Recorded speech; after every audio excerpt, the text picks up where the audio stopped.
எல்லாருக்கும் அஸ்ஸலாமு அலைக்கும். நம்ம இஸ்லாம் ஃபர்லுகள் பார்த்துட்டு இருக்கோம். ஃபர்லுகள்னா என்னன்னு ஃபர்ஸ்ட் படிச்சோம். இப்போ அதை ஃபுல்லா டீட்டெயிலா பார்ப்போம். First one ஷஹாதத். 5 சொன்னோம் இல்லையா? 5 ஃபர்லுகள்ல ஃபர்ஸ்ட் ஒன் ஷஹாதத். அதை நான் டீட்டெயிலா சொல்றேன். ரெண்டாவது தொழுகை. தொழுகைனா ஐவேளை தொழுகக்கூடிய தொழுகை. 5 நேரம் தொழுகைன்னு சொல்லுவாங்க இல்லையா? அந்த தொழுகை தான் கடமையான தொழுகை. சுன்னத்து தொழுகை கிடையாது. நோன்பு. நோன்புனா என்ன? திங்கள் வியாழன் வைக்கக்கூடிய நோன்பா? இல்ல. ரமலான் மாசம் வைக்கக்கூடிய அந்த ஒரு மாசம் ஃபுல்லா வைப்போம் இல்லையா? அதுதான் கடமையான நோன்பு. நாலாவது வந்து ஜக்காத்து. ஜக்காத்துனா என்ன அப்படின்னா நன்கொடை. நம்ம கிட்ட பணம் அதிகமா இருக்கும் போது அப்ப வந்து நம்ம மக்களுக்கு, கஷ்டப்படுற மக்களுக்கு கொடுக்கக்கூடியதுதான் நன்கொடை. ஹஜ்ஜுனா என்னது? ஹஜ்ஜுனா வந்து பயணம் போறது. அதாவது காபா ஷெரீஃபை பாக்குறதுக்காக மக்காவுக்கு பயணம் போவாங்க இல்லையா? அதுதான் வந்து ஹஜ். வாழ்க்கையில ஒரு தடவையாவது பயணம் போறது. இப்ப 5ல என்னன்னு பாப்போமா? 5 ஃபர்லுகளை ஃபர்ஸ்ட் ஒன் ஷஹாதத், ரெண்டாவது தொழுகை, மூன்றாவது நோன்பு, நாலாவது ஜக்காத், 5வது ஹஜ்.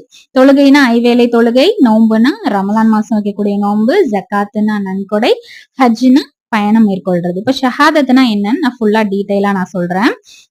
நம்ம 5 களிமா படிச்சிருப்போம். அந்த களிமால ஃபர்ஸ்ட் அவ்வல் களிமாக்கு அப்புறமா ரெண்டாவது ஷஹாதத் களிமான்னு படிச்சிருப்போம். அதுதான் இங்க எழுதியிருக்கேன். ஷஹாதத் களிமானா என்ன? அஷ்ஹது அல்லா இலாஹா இல்லல்லாஹ் வ அஷ்ஹது அன்ன முஹம்மத ரசூலுல்லா. அதுதான் வந்து ஷஹாதத் களிமா. இதோடைய அர்த்தம் என்ன அப்படின்னு பார்ப்போம். அஷ்ஹது அல்லா இலாஹா இல்லல்லாஹ்னா வணக்கத்திற்குரியவன் அல்லாஹுவை தவிர வேறு யாரும் இல்லை.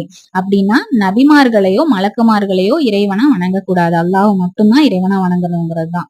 ரெண்டாவது அஷ்ஹது அன்ன முஹம்மது ரசூலுல்லாஹ்னா முகமது நபி ஸல்லல்லாஹு அலைஹி வஸல்லம் அவங்க இறுதி நபியும் இறை தூதரும் ஆவார் அப்படிங்கிறது தான் அதோடைய அர்த்தம். இதுதான் ஷஹாதத் களிமாவுடைய பொருள்.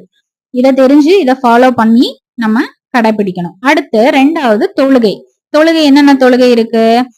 ஃபஜ்ர், சுபுஹ். ஃபஜ்ர், சுபுஹ் அப்படின்னா ரெண்டுமே ஒரே தொழுகை தான். ரெண்டு விதமான பேர் இருக்கும், ஆனா ஒரே தொழுகை தான். அடுத்து லுஹர். லுஹர்னா என்னது? மத்தியான நேர தொழுகக்கூடிய தொழுகை. அசர்னா ஈவினிங் டைம்ல தொழுகக்கூடிய மாலை நேர தொழுகை. அடுத்து மஹ்ரிப். மஹ்ரிப்னா சூரியன் மறைஞ்சதுக்கு அப்புறமா தொழுகக்கூடிய தொழுகை. இஷாஹ். 5வது இஷாஹ்னா என்னது? இரவு நேர தொழுகக்கூடிய தொழுகை. ஃபர்ஸ்ட் ஒன் ஃபஜ்ர், ரெண்டாவது லுஹர், மூணாவது அசர், நாலாவது மஹ்ரிப், 5வது இஷா.